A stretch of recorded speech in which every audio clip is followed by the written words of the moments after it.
Okay, I don't know if you guys can see my screen. Hopefully you can. But there are about three updates that I think you guys might like. So far, the first one, I'll go ahead and show you an example of it that I have here. For the automatic list of locations, you can now you could sort it by like alphabet now. So here's an example of that. And then I'll go ahead and show you what it looks like if you don't want to sort it by alphabetically. So I'm going to go to edit and I'm just going to tap my micro content. And I'm going to go into my automatic list of location micro content now. And I'm just going to uncheck this sort alphabetically box and then click save so that you can see what it looks like if you like don't want it sorted alphabetically. Let me just go back and I'm going to refresh this page. Okay, so here's what it looks like when it's not sorted alphabetically. So that is the first feature update that I wanted to share with you guys. The next one is the listing page of documents. There's now two different ways that you can have it be seen.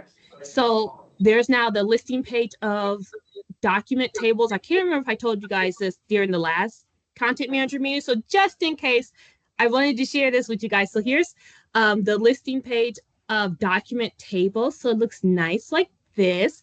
And it will also show, you know, the documents in your media library that are the file upload ones or the remote URL ones that are pulling from the external site.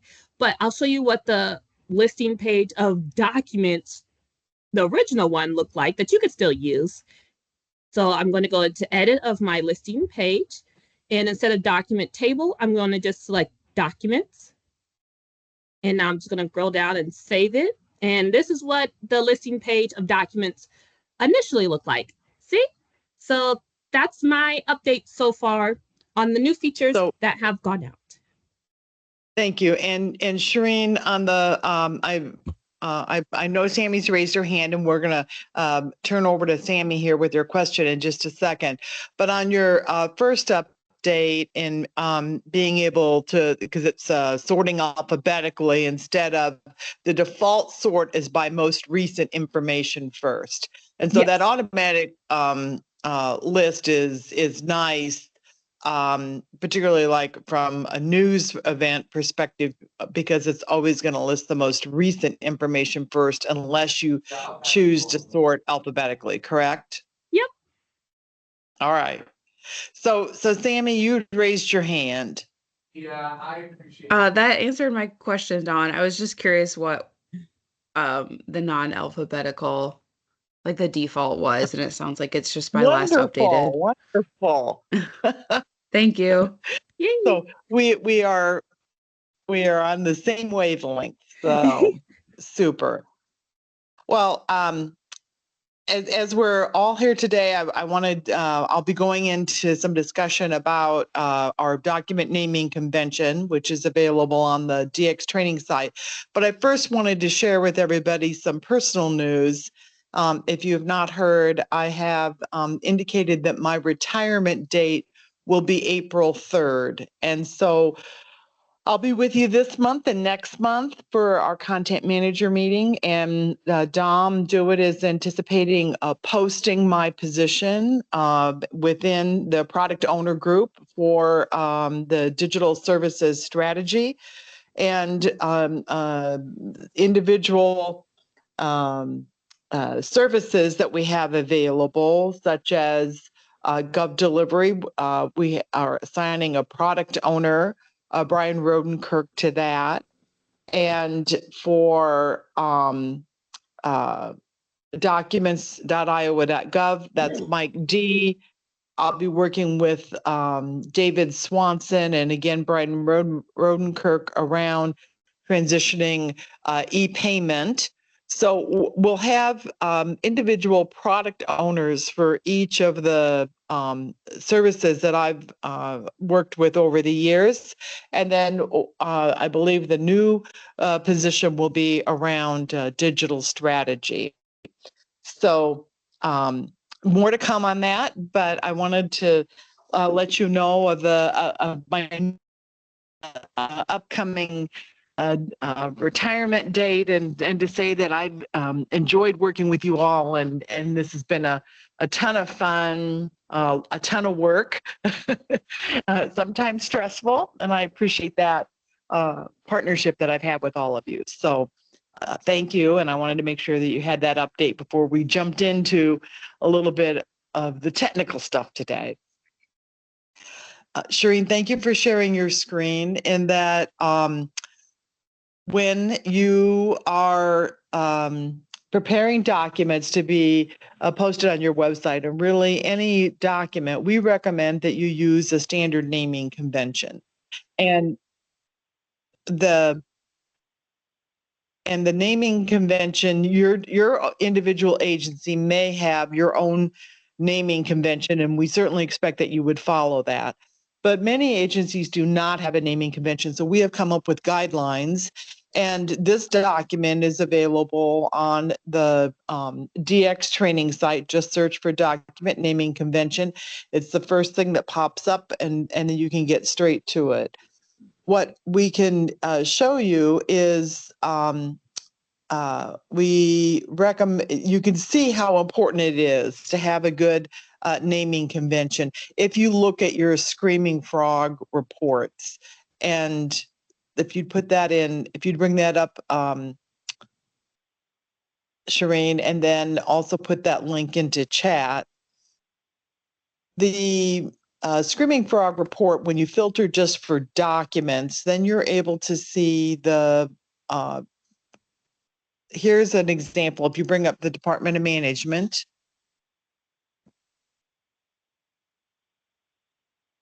Hold on. I'm smart. that's okay. I'm smart. Yeah, here it is. Oh, I'm using our agency because we're not perfect either. We're in the same boat as all of you. So we feel your pain. Okay. So with the Screaming Frog report, and what Shireen had shared before is you should all have access to this spreadsheet, and you should all be able to go and see your individual agency report that we pulled for you. I think this is back in November. But if you look at this, then there is a file name column. And if you'll scroll down, we've got some yellow highlighting where was it a little bit more. Here we go. Keep coming.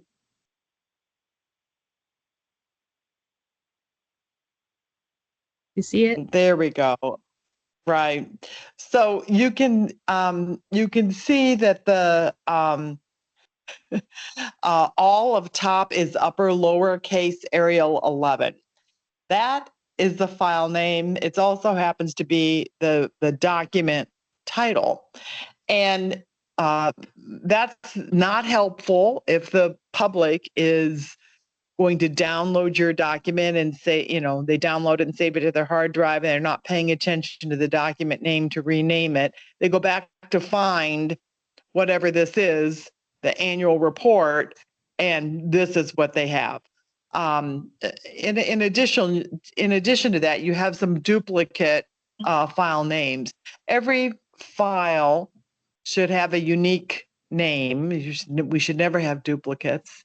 And so we recommend in the naming convention that you would start with, when you're doing file save as your PDF, that you would save it as DOM and then dash, and use dashes in your file name. And this might be, in this particular case, Iowa-law-enforcement-2025-strategic-plan. And so it's unique to and descriptive of what that document is. Now, inside the document where you have your title, you don't need to use your agency acronym, and you don't use dashes, but it still should be descriptive of what the document is, because that's what the screen reader hears or reads to someone using a screen reader. So you would want it to be unique and descriptive. So it's really very simple. There's a good background in education in that document, naming guidance document. But the crux of it is when you're doing file save as, and naming your document, that you should use an abbreviation for your department, dashes between words, and then a description of a unique title and descriptive of what the document is. Any questions about the naming convention?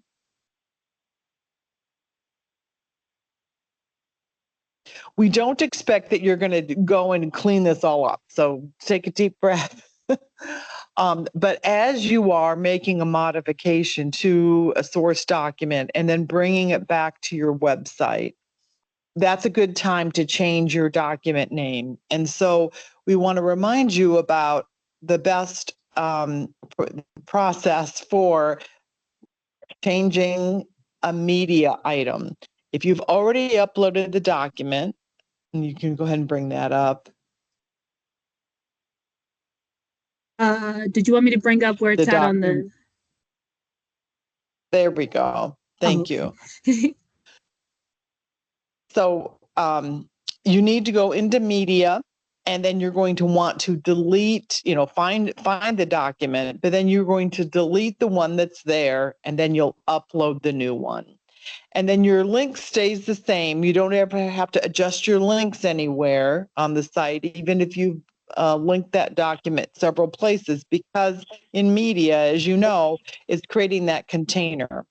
And so it doesn't matter how many times you need to change the file, your links will always still be good. But you do need to do it here, and to remove the old document, delete it first so that you don't have multiple copies of the document out there. Shireen, did you want to add anything in on that, or did I do okay?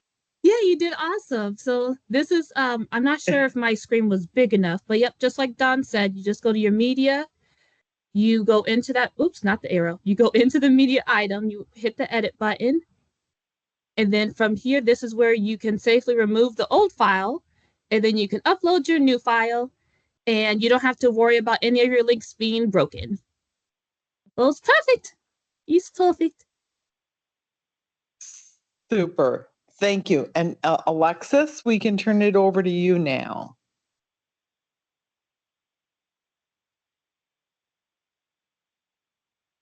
I'll let you share your screen, Alexis, because my thing is, I don't know where we're at. Are we in benchmarks? I'm sorry. I'm just going to stop sharing. Okay. Uh-oh. You're on mute, Alexis. I realized I was talking and no one was responding. Sorry. I apologize, but yes, I am sharing my screen now.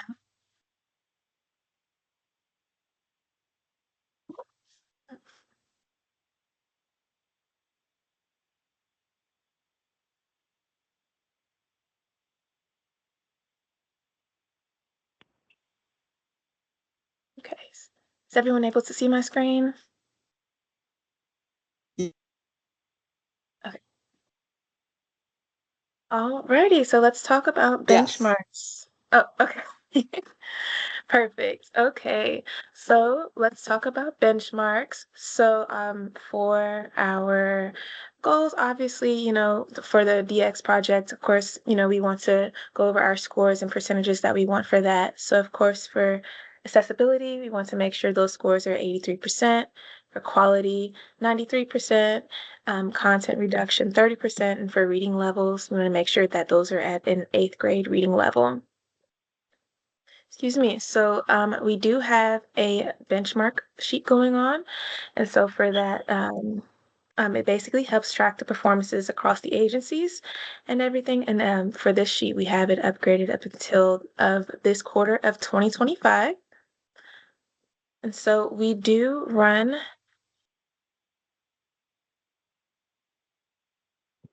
Sorry about that. So we do run our benchmark processing is quarterly now, and so we try to focus again on those key metrics, quality, accessibility, readability, content volume, and age. And so our latest benchmark, of course, is for this quarter of 2025. So Don, Shireen, and I were able to go in and insert in those metrics for this quarter of 2025. And just to note,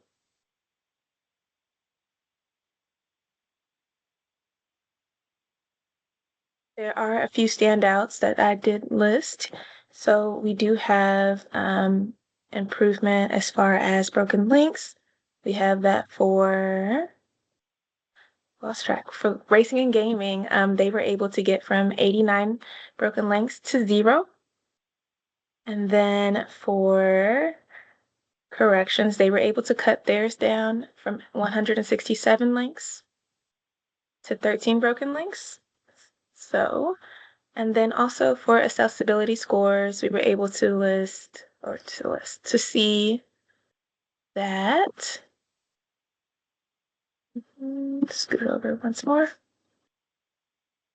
Okay. So we were able to see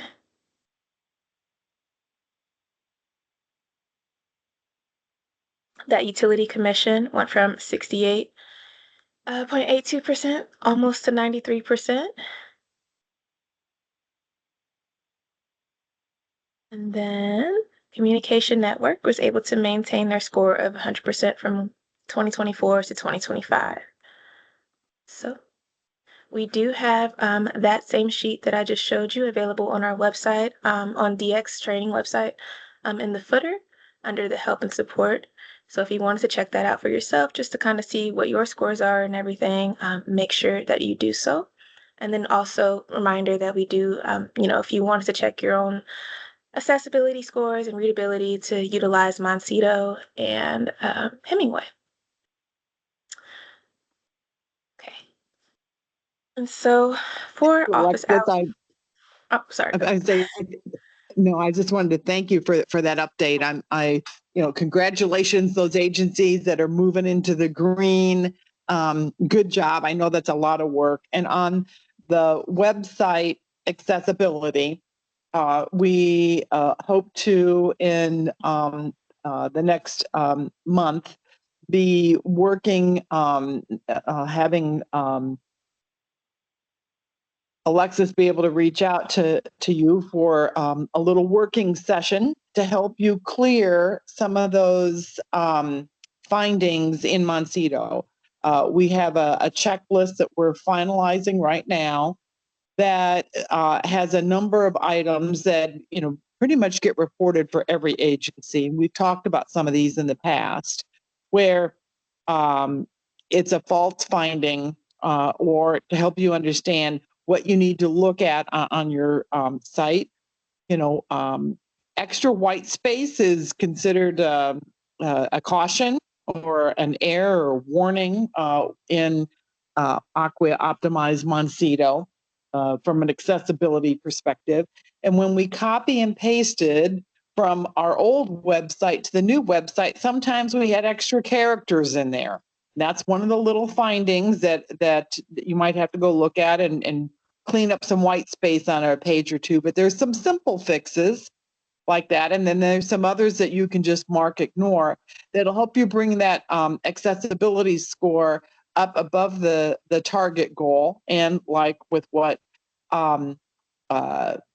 utility board has done, it bring you up to 93%. So we'll be reaching out to agencies over the next month with that checklist and a quick work session to help you hopefully in an hour's time to really improve your accessibility score. Any questions about the benchmark? All right, Alexis, go ahead and jump into your office hours. Alrighty, so just to remind everyone, our content managers support hours are open every Thursday from 1 p.m. to 2 p.m. CST if you're in another time zone. But it is a good opportunity to drop in and ask Shireen or myself any questions, or to get a live demonstration of anything that you need to be demonstrated of our platform features. So you don't need to schedule anything. Just feel free to pop in and, can sign in through our virtual meeting. So every Thursday, 1 to 2 p.m. And yes, and then also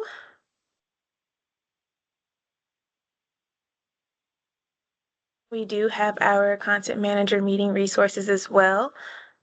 So excuse me, make sure to check out that on our website under the content managers meeting. So again, you can sign up for the every Thursday for the live support. And then also, we do also have our essential skills and our learning classes of that sorts.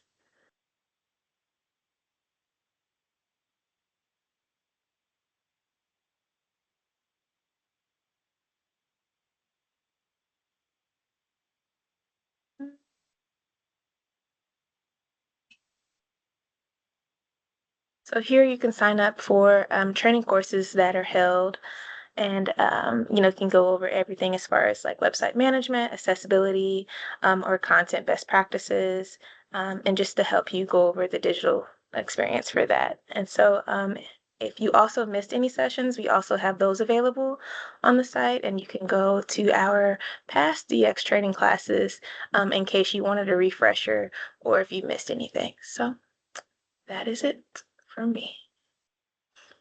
I also realized that the recording of the past sessions weren't showing on the event page, so I'll be updating the past sessions to have the OneDrive link of that recording. So if you're like, where's the link to the thingy? I'm sorry, I thought it did it automatically, but it didn't. So, but it'll be there. Thanks, Shireen. Anything else? Any questions about the benchmarks or the content manager resources?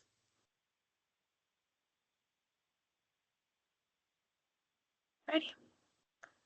I will hand it over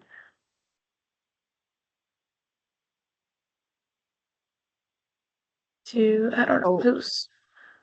So I can pick up the staff directory. Hopefully you all received the notification that we have removed the staff directory from that enterprise footer. And that then allows you as an agency to decide if you want to include the staff directory or not. If you do want to include it, then you and you need help getting it added in to your footer, just put in a service desk ticket. We will be glad to help you add that into your agency footer section. Or on the DX training site, there's also instructions about working with the footer. Any questions about the staff directory? Again, if you do not want to include the link to the directory, and you could include the standard link that was in the enterprise footer, or we did prepare links for every agency so that you would be able to include a link when someone navigates to the directory, they would see the list of staff just for your agency. And that's what you could use in the footer section.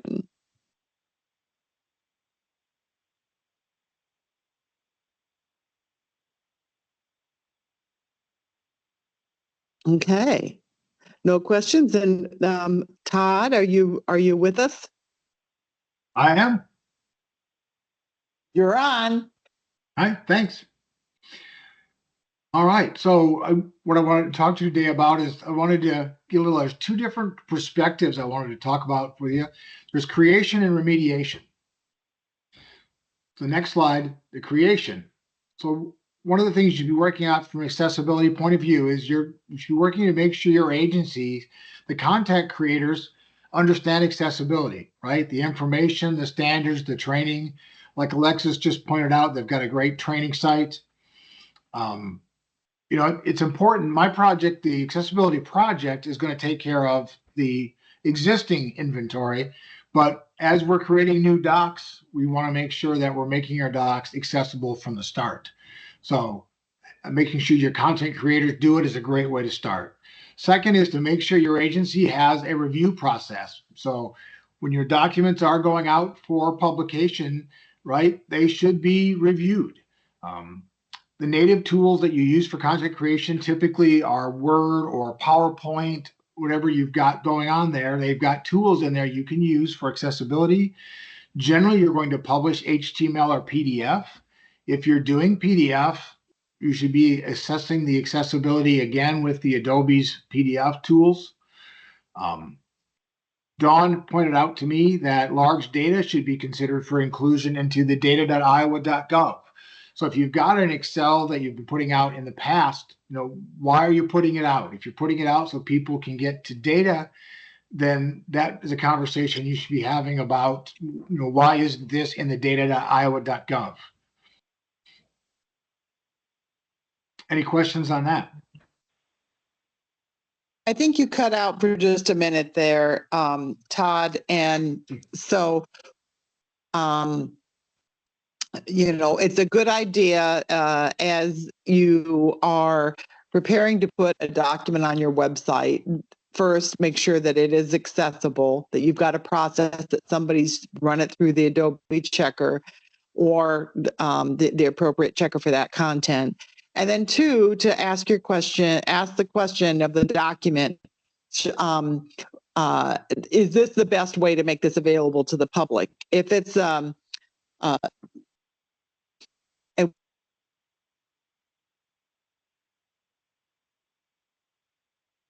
your website is HTML, and if it's data that you've taken in it and you have an Excel spreadsheet of data that somebody can go look at, it might be that it would be better to just put that content into data.iowa.gov as raw data, because that would allow anyone then to download it and manipulate the data in the way that they would want to.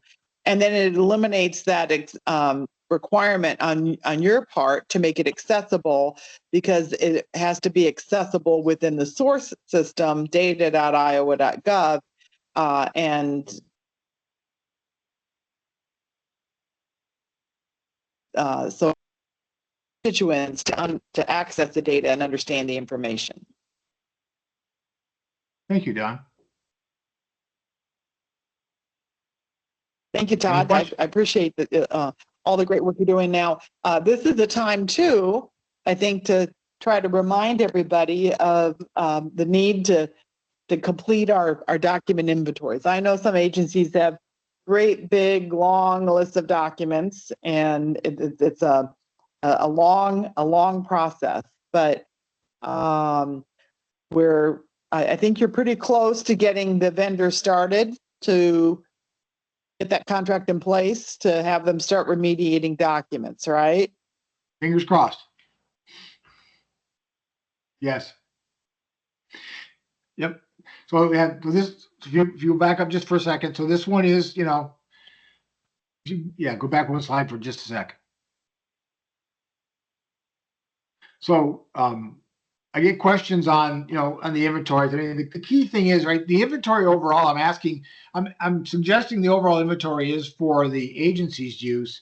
The inventory that I need for this project is really the list of documents to be remediated, right? If that's all I get, I'm okay with that, right?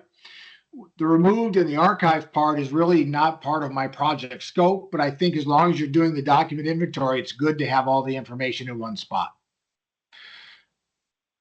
I also got a question today that I thought was really good.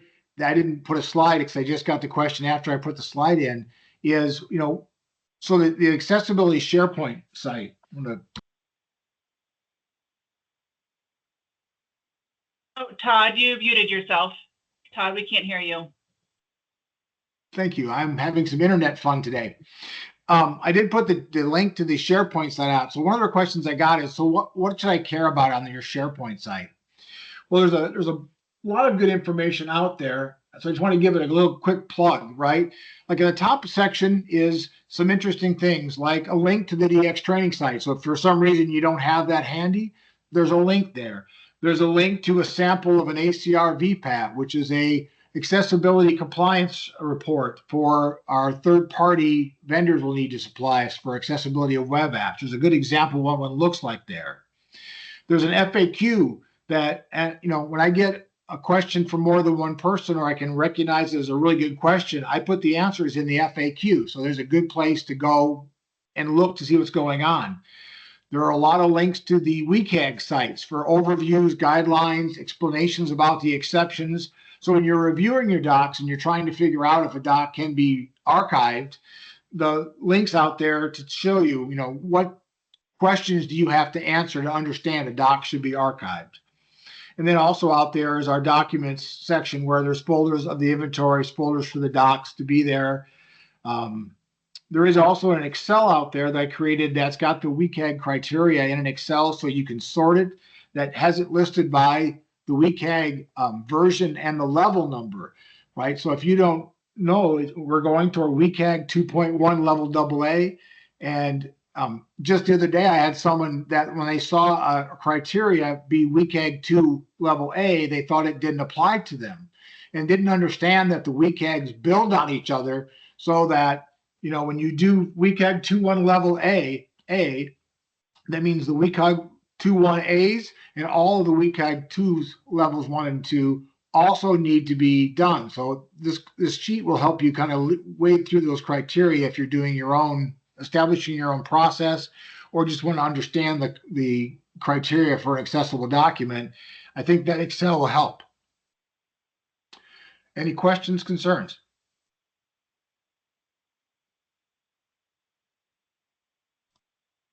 All right, thank you.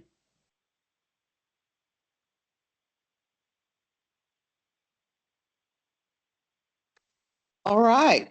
Thank you very much, Todd. I appreciate that. And so now we do actually have a little bit of time to be able to let you jump in with any questions that you have.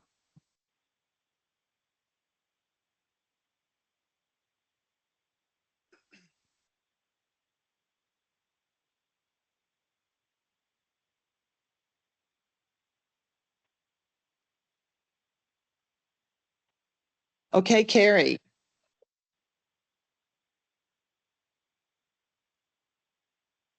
You raised your hand. You can go ahead and come off mute, or if you don't have a microphone and need to type in chat, that's fine too.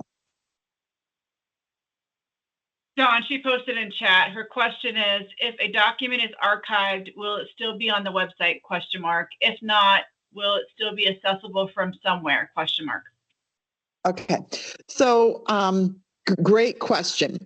One of when agencies are working through their inventory and they're indicating that a document could be archived, then generally what I mean from that perspective is that Lullabot is working on a process where they will be adding in a feature and into the system where you can flag the document as archive.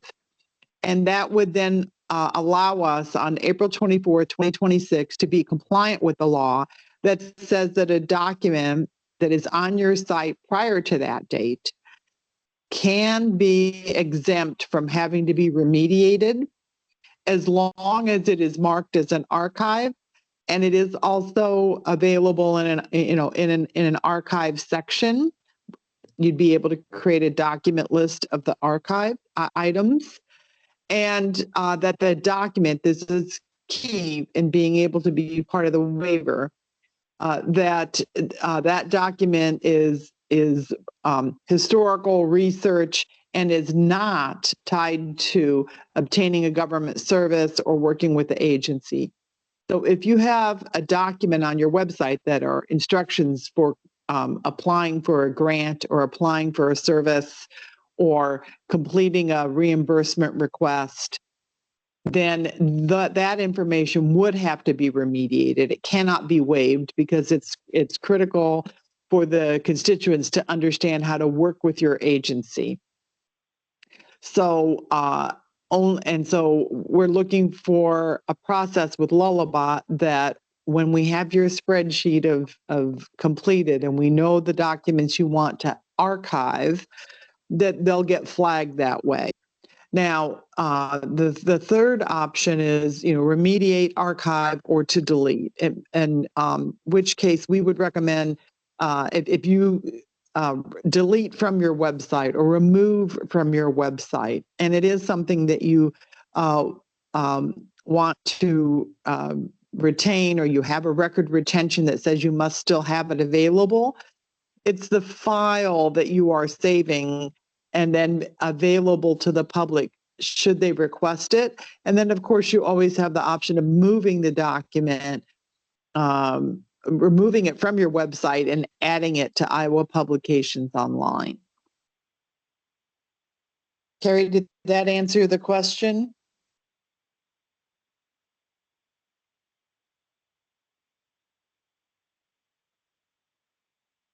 Super.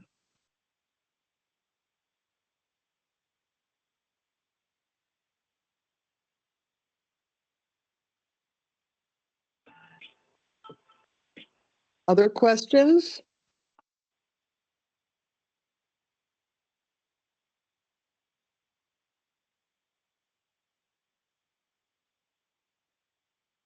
I don't have any questions, Don, but I do want to encourage those that want to attend the content office hours with Sharina Alexis. It's a great opportunity just to come in there, ask any question that's particular for your needs. So I just really would take advantage of that support from Google Analytics to Google Search Console to Drupal. They can help you. So I just really would encourage, and who doesn't want to hang out with Sharina and Alexis? So I think if anything, they'd be more than happy to assist you. So I encourage you to take the chance to go to those office hours. Thank you, Jessica. If there aren't any other questions, we can wrap it up early and give you back a few more minutes in your day and a chance to go get your lunch early. We'll look forward to talking to everybody next month. Thank you.